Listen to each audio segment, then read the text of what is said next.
யா மரத்தை வச்சா கூட நல்ல நிழல் தருது, நல்ல பழத்தை தருது. ஆனா இன்னைக்கு பிள்ளைய பெத்தவங்க கண்ணீரையா விட்டுக்கிட்டு இருக்காங்க. அதான் கண்ணதாசன் சொன்னாரு, தென்னைய பத்தா இளநீரு, பிள்ளைய பத்தா கண்ணீருன்னு. தினம் பிள்ளையார்களுக்கு போடா, பிள்ளையார சுத்திட்டு வாடா, நல்லா படிப்பு வரும், மனப்பாட சக்தி நல்லா வரும்னு சொல்லி அனுப்புறாங்களே. அவன் போற பிள்ளையாரையா சுத்துறான், கலர் கலரா தெரியுற புள்ளைய பின்னாடியிலையா சுத்திக்கிட்டு தெரியுறான். பின்னாடி இருந்துகிட்டு கவிதை பாடுறாயா, எப்படி தெரியுமா? சோழ கொள்ள பொம்மை போல சுந்தரி நீ நடக்கும் போது மனசே தாங்கலன என்னால. சோழ கொள்ள பொம்மை போல சுந்தரி நீ நடக்கும் போது மனசே தாங்கலனே என்னால. நீ சொக்கு பொடி போட்டு யாடு எம் மேலே, நீ சொக்கு பொடி போட்டு யாடு எம் மேலே. பாடிக்கிட்டே இருந்தா போலீஸ்காரன் ஈவ் டீசிங் சொல்லி போலீஸ் ஸ்டேஷன்ல கொண்டு அனுப்பி போட்டாயா. இப்போ உள்ள பிள்ளைகளா இருக்காயா, இந்த சுடிதாரை கண்டுபிடிச்சவன தேடிக்கிட்டு இருக்க, கிடைக்க மாட்டேக்கா என் கையில். லம்பாடிங்க போட வேண்டிய ட்ரெஸ்ஸை இவங்க போட்டுக்கிட்டு இருக்காங்க. இந்த சுடிதார் போடுங்க வேண்டாங்களே, இதுக்கு துப்பட்டான்னு ஒன்று கண்டுபிடிச்சிருக்கான். பார்த்தா எனக்கு காரி துப்பட்டானது ஒன்று. இதுதான் ஐயா துப்பட்டா. இந்த துப்பட்டாவை எப்படி பொம்பளை பிள்ளைகள் போடணும், இப்படித்தான் போடணும். நான் அழகா இருக்கேன் ஐயா. ஐயா அப்படியே இருக்கு. துப்பட்டாவை இப்படித்தான் போடணும். நான் சத்தியமா சொல்லுது, சில பய உள்ளிய துப்பட்டாவை வேணுமோ தேசிய அரசியல்வாதின்னு நினைப்பு இப்படி போட்டிருக்கான். இப்படி போட்டால் பெத்த தாயும் தகப்பனும் ஒரு முளத்தில் கயிறு வாங்கி ரெடியாக வச்சுக்கணும். எங்கள் ஊரில் சில பய உள்ளிய இந்த துப்பட்டாவை இவன் என்னமோ தமிழ்நாடு அரசியல்வாதின்னு நினைப்பு இப்படி போட்டிருக்கா. இப்படி போட்டால் பெத்த தாயும் தகப்பனும் வாங்கி வச்ச கைத்தை முத்தத்தில் கெட்டிடணும்னு அர்த்தம். எங்கள் ஊரில் சில பய உள்ளிய இந்த துப்பட்டாவை கோயிலில் கொட்டடிக்கிறவங்க கட்டுற மாதிரி இப்படி கட்டியிருக்கா. இப்படி கட்டினா வாங்கின கைத்துல சொட்டையை போட்டணும்னு அர்த்தம். இப்போ துப்பட்டா ஃபேஷனே வேற. பைக்கில் போறா, துப்பட்டாவை எப்படி போட்டிருக்கா தெரியுமா ஐயா? பயவுடைய காலேஜுக்கு போதா எங்க போகுதுன்னு தெரியல. பைக்கில் புருஷன் பொண்டாட்டி ஏற்றிட்டு போறானா வேற எதுவும் ஏற்றிட்டு போறானா பின்ன ஏயா பாட மாட்டான். நீ முன்னாடி போனா நாங்க பின்னாடி வர பாட மாட்டோம். கட்டிருக்கிறத பார்த்தா சாமியார் ஆட்ட சிவப்பு வேட்டி, இதுல கொடுக்கறது பார்த்தா காலித்தனமான பேட்டி. பொம்பளை பிள்ளைங்க என்ன மட்டம் ஐயா? வயசுக்கு வந்த புள்ள வீட்டை விட்டு வெளியில போனா பெத்த தாயும் தகப்பனும் வயித்துல நெருப்ப கட்டி இருப்பாங்கன்னு உனக்கு தெரியலையே ஐயா? ஒரு வயசு புள்ள வீட்டை விட்டு வெளியில போயிட்டா வீடு வந்து சேர்ந்தா தாயா, பொம்பளை புள்ள முகத்தை பார்த்தா தாயா, பெத்த தாய் சோத்துல கைய வைப்பா. ஆனா உண்மைதான் ஐயா, பொம்பளை புள்ள வெளியே போனா பொம்பளை பிள்ளைய பெத்தவன் சொல்லுவான் வயிற்றுல நான் நெருப்பை கட்டியிருக்கேன்னு. ஏன் தெரியுமா? இன்னொரு ஆம்பளை தலையில தீய வைக்குது. வேற ஒன்றுல ஒரு கல்யாணம் நடக்குது, பொண்ணு கையை அப்படியே மாப்பிள்ளை கிட்ட பிடிச்சி கொடுக்கல பாருங்க. பொண்ணோட அப்பா மட்டும் மாக்குன்னு அழுவார், பொண்ணோட அம்மா இப்படி நிற்பா. ஏன் தெரியுமா? பொண்ணோட அப்பா அழுதாரு, நம்மளை மாதிரி ஒரு பைத்தியக்கார ஆம்பளை சீரழிய போறானே நினைச்சு அழுவா. பொண்ணோட அம்மா ஏன் தெரியுமா இப்படி நிற்பா? நம்ம இந்த குடும்பத்தில் தீய கொளுத்துன மாதிரி நம்ம மகன் அந்த குடும்பத்தில் தீய கொளுத்திடுவான்னு அழுது. இவர்களாம் கல்யாணம் ஆனதே பெரும் கொடுமை. அந்த காலத்துலலாம் கள்ள தூக்குனாதான் கல்யாணம் ஆகும், காலை அடக்குனாதான் கல்யாணம் ஆகும்னா இன்னைக்கு அந்த சட்டம் இருந்தா உமக்கெல்லாம் கல்யாணம் ஆகுமா?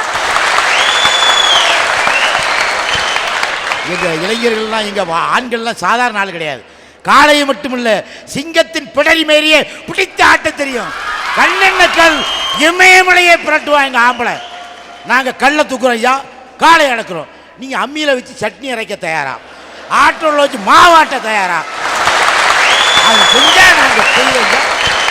ஏன் அப்படி ஆட்டாவலா சுட்டு கொடுக்காமலா அந்த மனுஷன் இத்த தண்டி இருக்காரு? உடம்ப பத்தி பேசக்கூடாது, உடம்பு வைத்திய பத்தி பேசக்கூடாது ஐயா.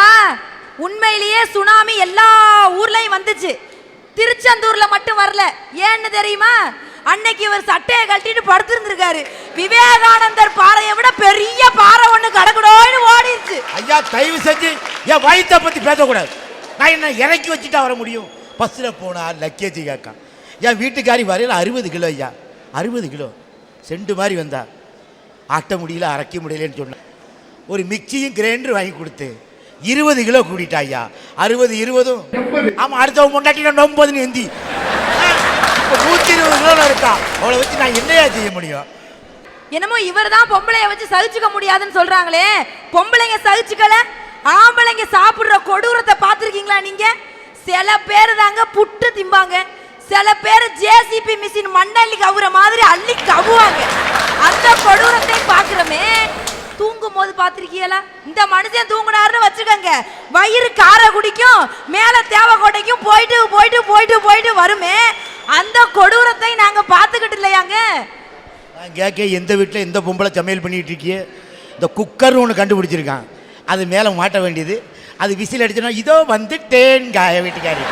எனக்கு என் வீட்டுக்காரிக்கு விசில் அடித்தா பிடிக்கும்ட்டு செல்லன்னு நான் விசில் அடித்த செவுட்டில் எண்ணி அடிச்சிட்டா. ஒரு வயசான பாட்டி ஒரு குடிசையில் வாழ்ந்துகிட்டு இருந்தா, வாக்காளர் சேகரிப்புக்காக அதிகாரிங்க வந்தாங்க. எல்லா இடத்துலையும் முடிச்சு அந்த குடிசைக்குள்ள போய் அந்த பாட்டியை கணக்கெடுத்துட்டு வெளியில வரும்போது ஒரு அதிகாரி அந்த பாட்டியை பார்த்து கேட்டாரு, அம்மா வயசான காலம், கண்ணு தெரியாத காலம், இந்த குடிசைக்குள்ள கிடந்து கஷ்டப்படுறிய, உன்னை நீ பிள்ளைங்களே பெக்கலையாமான்னு கேட்டாரு.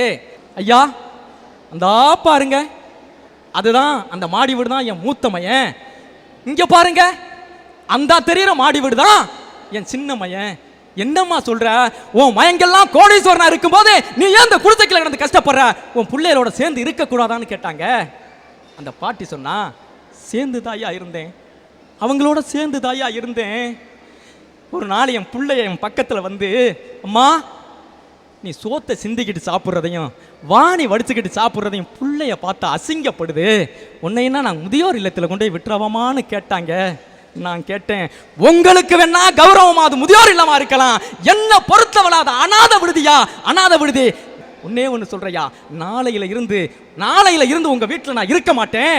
ஆனா என் புருஷன் கட்டி தந்த அந்த ஓலை குடிசைக்குள்ள கடைசி வர கடந்து உயிரை விட்டாலும் விடுவனே தவிர உங்க வீட்டு வாசல் மிதிக்க மாட்டோம்னு வைராக்கியத்தை வாழ்றான்னு சொன்னாலே, அத்த பெரிய அப்பேற்பட்ட குழந்தைகளை பெத்த தாய்க்கு கண்ணீர் மட்டுமாயா வடிப்பா, இரத்த கண்ணீரே வடிப்பாயா. அதனாலதான் சொல்றேன், கவிஞர் கண்ணதாசனுடைய வரிகள் தென்னையப்பத்தா இளநீர் புள்ளையப்பத்தா கண்ணீருங்கிற வரிகள் தான் இன்னைக்கு 100க்கு 100 பொருந்தும்னு சொல்றியா. முருகபாண்டியன் என்பவரை மேடை கிடைக்கின்றோம்.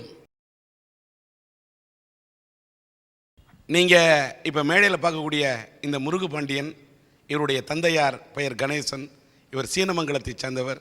இவங்க அப்பா ஒரு சாதாரண கூலி தொழிலாளி. அந்த கூலி தொழிலாளிக்கு மகனாக பிறந்தாலும் இந்த பையன் நல்ல துடிப்போடு படித்த காரணத்தால் தான் 10ஆம் வகுப்பில் 442 மதிப்பெண்களை பெற்றிருக்கின்றார். +2விலே இவர் 995 மதிப்பெண்களை பெற்று ஒரு ஏழை குடும்பத்தில் பிறந்தாலும் கூட படித்து பிஎஸ்சி முடித்து விட்டார். பிஎஸ்சி படித்து முடித்தாலும் இவருக்கு பிஎட் படிக்கணும், அந்த ஆசிரியர் பயிற்சிக்காக படிக்கணும்னு ஆசைப்படுறாரு. ஆனால் பிஎட் படிக்கணும்னா அந்த படிப்புக்கு 60,000 ரூபாய் செலவு செய்யணும். அப்பாவோ கூலி தொழிலாளி, எப்படி இப்படி செலவழித்து படிக்க முடியும்னு அவர் கண்ணீர் வடிக்கும்போது நம்முடைய சன் டிவியினுடைய அரட்டை அரங்கத்தை அணுகிய போது இவருடைய பிஎட் படிப்பு செலவுக்காக சன் டிவியினுடைய அரட்டை அரங்கத்தின் சார்பிலும் SRM பல்கலைக்கழகத்தின் சார்பிலும் இவருக்கு 10,000 ரூபாய் காசோலை வழங்கப்படுகிறது. இந்த சன் டிவியினுடைய அரட்டை அரங்கத்தை கண்ணுற்று கொண்டிருக்கக்கூடிய அன்பு நேயர்கள், இவருடைய பிஎட் படிப்பு செலவுக்காக ஏதாவது உதவிக்கரம் நீட்ட வேண்டும் என்ற கோரிக்கையை இந்த சன் டிவியின் அரட்டை அரங்கத்தின் மூலம் உங்களிடத்தில் வைக்கின்றோம்.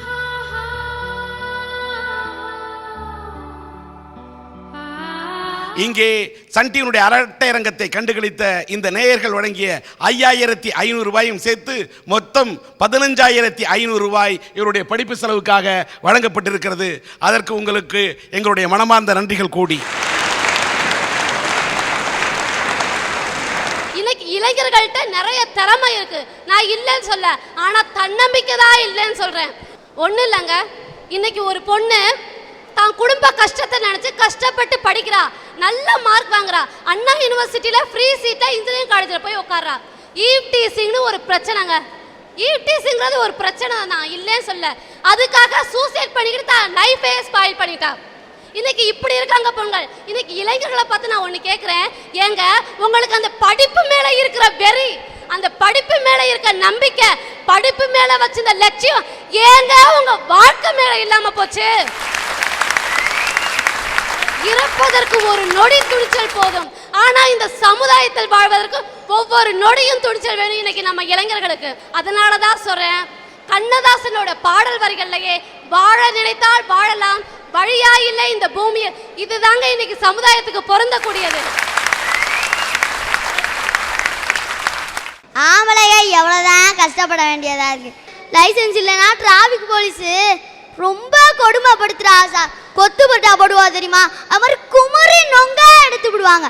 அதுவே லேடிஸ் போனா லைசன்ஸ் இல்லைனாலும் ஈ ஈ ஈ சிரிச்சாலே விட்டுறாங்கய்யா.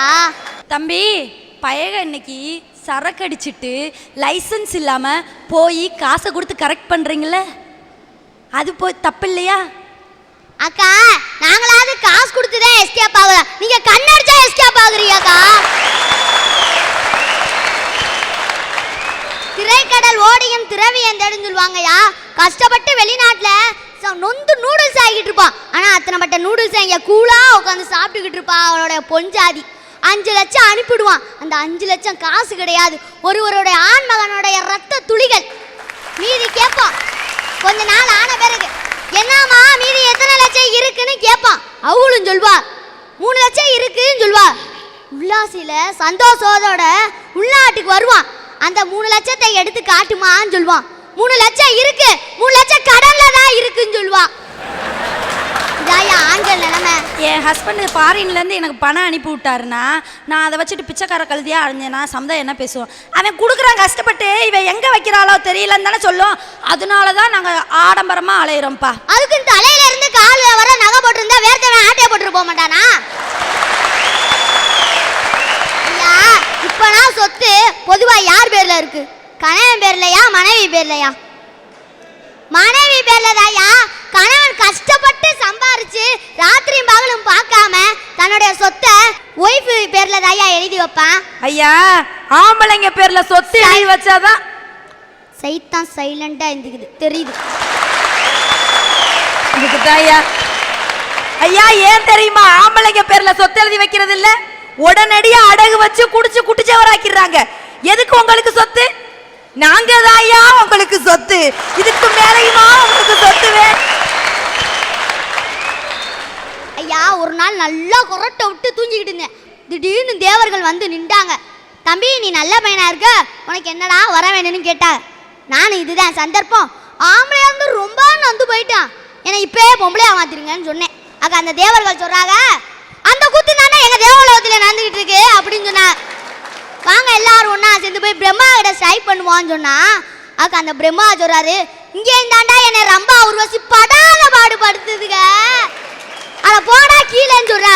இப்போ படைக்கிற பிரம்மாக்கே எவ்வளோ கஷ்டம்னா பாடுபடுற எங்க சிங்க ஆண்களுக்கு என்னையா நிலைமை?